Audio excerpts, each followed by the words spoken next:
कल भगवान का मोक्ष कल्याणक हम सब ने बड़ी धूमधाम से मनाया। आप लोगों को आनंद आया? नहीं आया? आनंद आया। क्यों नहीं आएगा?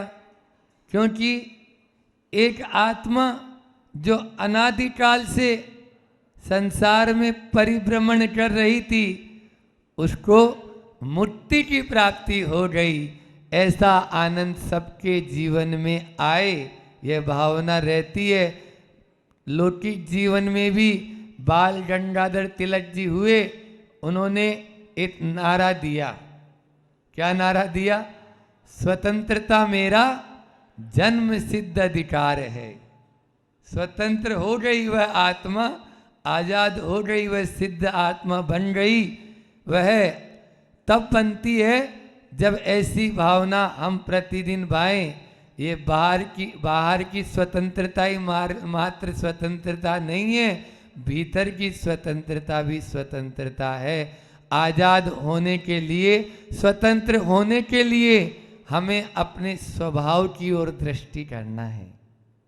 आज मैं उसी स्वभाव के बारे में बात करना चाहता हूँ, क्योंकि जिसका होता है अच्छा स्वभाव, वो डाल देता है सब पर अच्छा प्रभाव। वो डाल देता है अच्छा प्रभाव। आप बदल लो अपने नेचर को। जो बदलेगा अपना नेचर, उसी का ही अच्छा, सुंदर और सुखी होगा फ्यूचर। उसी का अच्छा, सुंदर और सुखी होगा फ्यूचर। इसलिए नेचर को बदलो। फ्यूचर को बदलना चाहते हो तो स्वभाव को बदलना अनिवार्य है। हमारा स्वभाव शीतल है, शांत है, शुद्ध है। जल का स्वभाव शुद्ध है, शीतल है, शांत है। जल की तरह है आत्मा, फिर क्यों अशांत है। जल का स्वभाव शुद्ध है, शीतल है, शांत है। हमारा स्वभाव शुद्ध, शीतल और शांत है, फिर क्यों अशांत हो जाते हैं? बात बात में क्यों पिनट जाते हैं? पिनट जाते हैं, क्यों पिनट जाते हैं? उसी स्वभाव को बदलना अनिवार्य है। एक कहानी के माध्यम से अपनी बात को आगे बढ़ाता हूँ, क्योंकि कहानी से जल्दी से समझ में आ जाता है, उसमें सीख मिलती है। आने वाले दिनों में हम प्रथमानियों के ग्रंथ के माध्यम से ही आपको क्योंकि इनको लोग ऐसे ही समझते हैं, तो ऐसे ही है, जबकि वो जीवन जीने की कला सिखाते हैं। प्रथमानियों के ग्रंथ, उस पर अपन चर्चा करेंगे और उसके माध्यम से बहुत कुछ सीखने को मिलेगा। चाहे वो राम का जीवन हो, चाहे वो हनुमान का जीवन हो, और चाहे वो श्री कृष्ण का जीवन हो, चाहे वो हरिवंश पुराण हो, चाहे वो आदि पुराण हो, चाहे वो पद्म पुराण हो। इन पुराणों के माध्यम से हम अपना जो अनादि का पुराण है ना, वो पुराण इतना मोटा हो गया है कि किसी से उठेगा भी नहीं, हमसे खुद से ही नहीं उठ रहा है। तो उस पुराण को यदि समाप्त करना चाहते हो तो इन पुराणों को पढ़ लो। जो बांध के इतना मोटा पुराण कर लिया है, उन पुराणों को यदि समाप्त करना है तो उस पुराण को हटाने के लिए इन पुराणों का स्वाध्याय जरूरी है। तो मैं कहानी सुना रहा था कि एक बार एक वयोवृद्ध संत थे। उन संत को नदी पार करना था। अब नदी पार करना है तो कैसे करेंगे? नाव से करेंगे। नाव खड़ी है, नाविक भी बैठा है। उससे बोला, भाई मुझे उस पार जाना है। बोले चलो। बोले मेरे पास में पैसा नहीं है, एक काम करो, तुम्हारी कुछ सवारियां आ जाए, फिर हम उसमें बैठ जा, ले चलना हमको, उस पार छोड़ देना, तुम्हें भी पैसा मिल जाएगा, मैं तो दूंगा ही नहीं। हाँ ठीक है, तो आप अपना इस पेड़ के नीचे बैठ के थोड़ा हरि भजन कर लो। वो हरि भजन करने लग गया और इधर कुछ लड़के लोग आए, शरारती थे। अब युवाओं में तो जोश रहता ही है, थोड़ा होश भी होना चाहिए था, लेकिन वो होश नहीं था, जोश था। उस पार चलेगा, हाँ कितने पैसे, इतने पैसे भैया, पैसे ठहराए, नाविक ने बैठाया। वो याद आई, अरे अपन बाबा जी को बोले हैं, उन बाबा जी को तो बैठाना है, लेना है। वो सुनो सुनो ठहरो, मैं बाबा जी को लेके और उनको बैठाता हूँ। नाविक ने उनसे बोला तो वो युवक बोलते, ए इस बुड्ढे को नहीं बैठाना है हमारे साथ में। तो भैया बोले मैंने वचन दे दिया था, आपको चलना हो तो चलो, नहीं तो आप दूसरी नाव कर लो या और कहीं जाओ, मैं तो जाऊंगा तो इनको लेके जाऊंगा। अब वो बोले ठीक है भैया। अब वो भी बाबा जी भी अपने बहुत शांत प्रकृति के, चुपचाप जाके एक कोने में नाव में धीरे से दुबक के बैठ गए। भाई अपन को कोई कुछ दूसरा बोले नहीं। अब इन बच्चों को जैसे ही नाव नदी बीच में आई, शरारत सूझी। अब शरारत सूझ रही है, मजाक कर रहे हैं, इटोलिया ले रहे हैं, तरह तरह की उनको गुदगुदी कर रहे हैं, उनके कोई बालों में कोई कुछ कर रहा है, कुछ नहीं बोले वो, क्योंकि महात्मा थे। महात्मा का काम ही ऐसा ही होता है, संत थे। अब वो साधु सज्जन संत जो थे, उनको हद हो गई।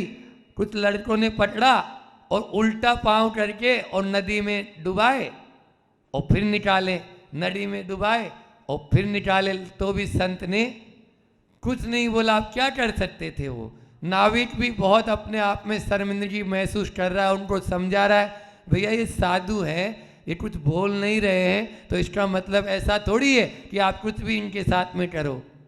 माने नहीं।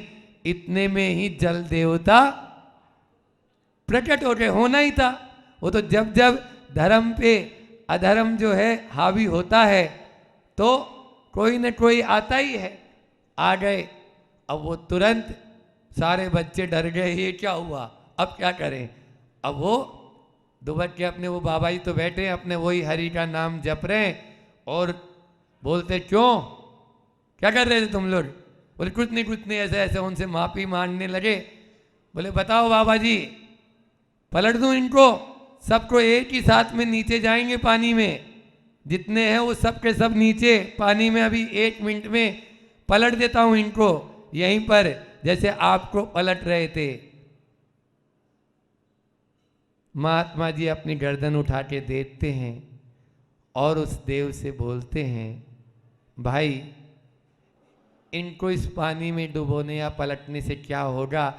यदि पलटना ही चाहते हो तो जो बात कही वो बात आप सबको ध्यान में रखना है, अपन को ध्यान में रखना है कि पलटना ही चाहते हो तो इनके स्वभाव या बुद्धि को पलट दो, ताकि वो अन्य किसी दूसरे व्यक्ति के साथ में ऐसा अत्याचार न करें। आप इनको मार दोगे, जान से क्या होगा, कुछ नहीं हो सकता है ऐसी बात। तो इसलिए स्वभाव को बदलना बहुत जरूरी है। स्वभाव को नहीं बदलेंगे तो हम कभी भी किसी भी क्षेत्र में आगे नहीं बढ़ पाएंगे। संत बनना तो बहुत चुटकी का काम है, हालांकि वैसे बहुत कठिन है, लेकिन फिर भी कपड़े उतार 2-3 घंटे, दीक्षा के मंच में कितने घंटे बैठे हम? हाँ, कैसलोज करना है, कैसलोज कर दिए, और वो भी दूसरे ही उखाड़ ही देते हैं उस समय तो फटाफट जल्दी से। हाँ, तो इसलिए वो कैसलोज हो गया, कपड़े उतार के फेंक दिए, ये 2-3 घंटे, लेकिन भीतर से संतपना आने में पूरा जीवन लग जाएगा, पूरा जीवन लग जाएगा।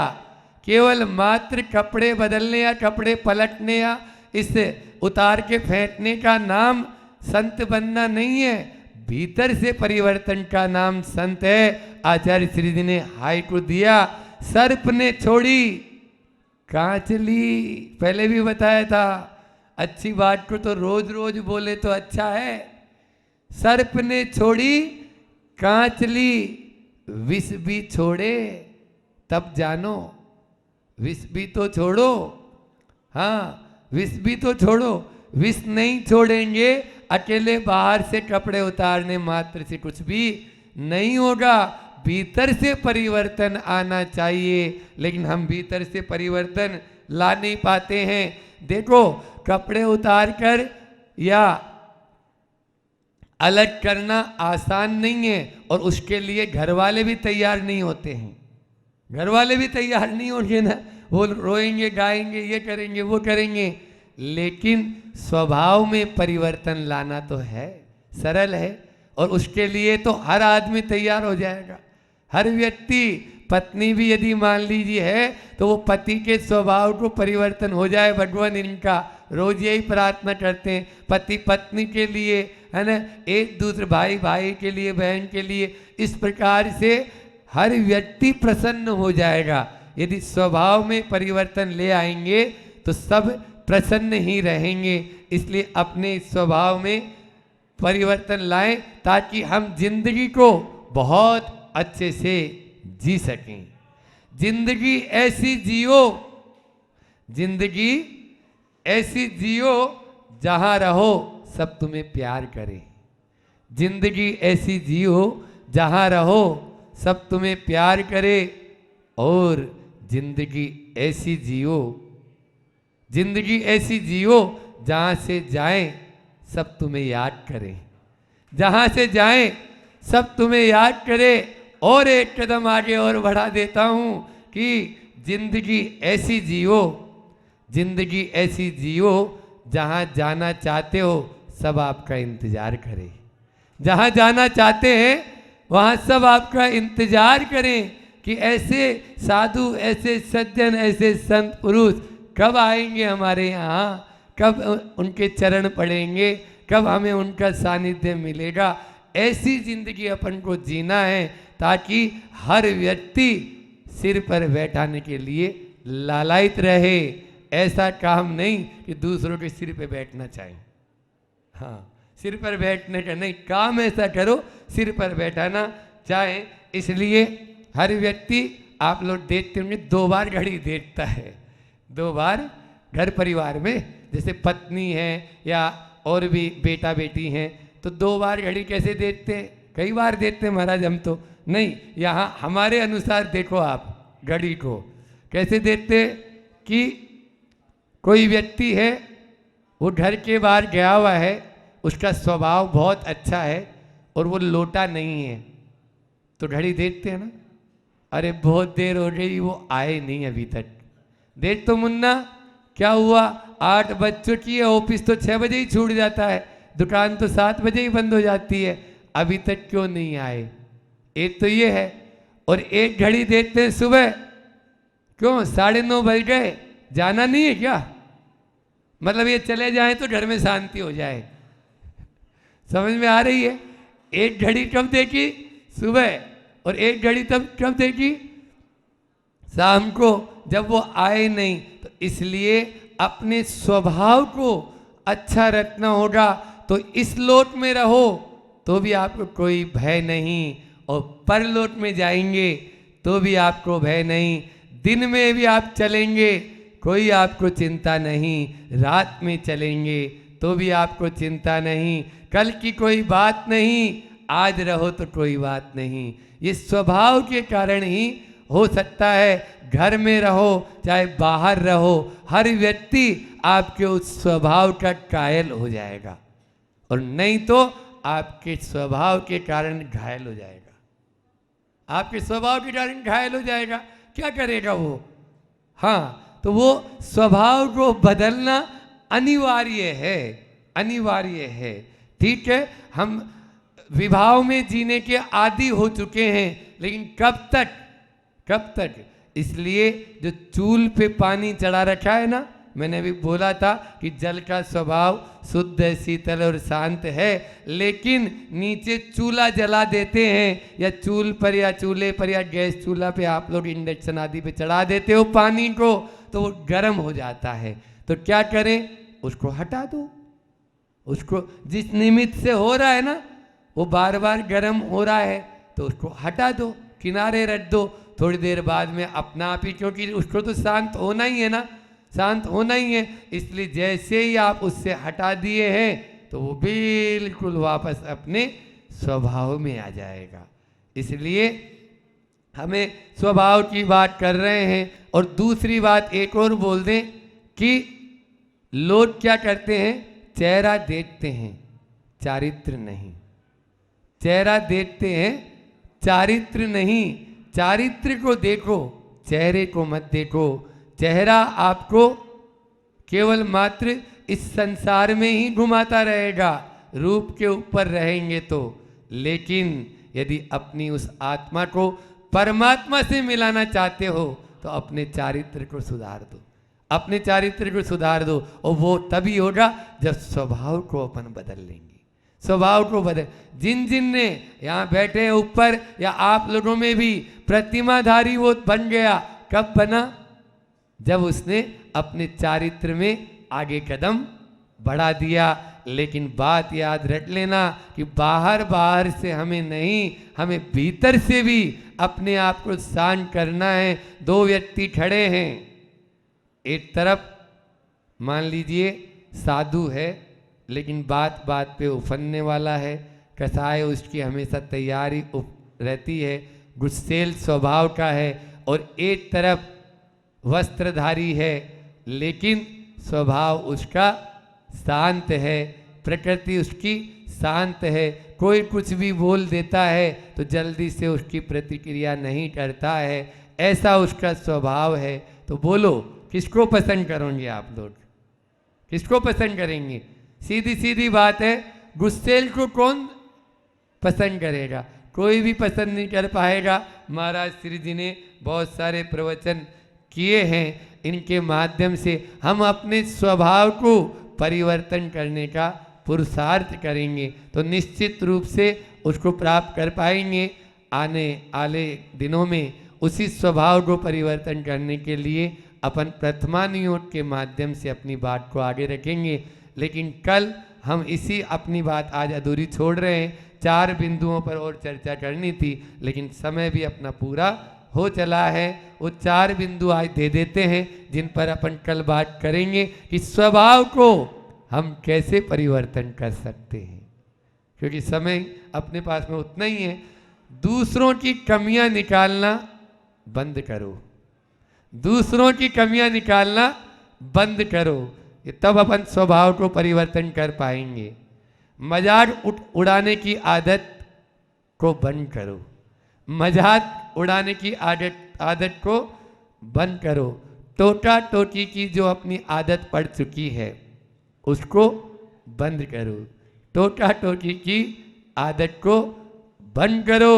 और प्रतिक्रिया जल्दी से कर देते हैं कोई भी चीज पर, उन प्रतिक्रिया को करने का काम भी बंद करो। इन 4 को बंद कर दोगे ना ताले में तो निश्चित रूप से स्वभाव तो फिर निखार लाएगा, निखार लाएगा।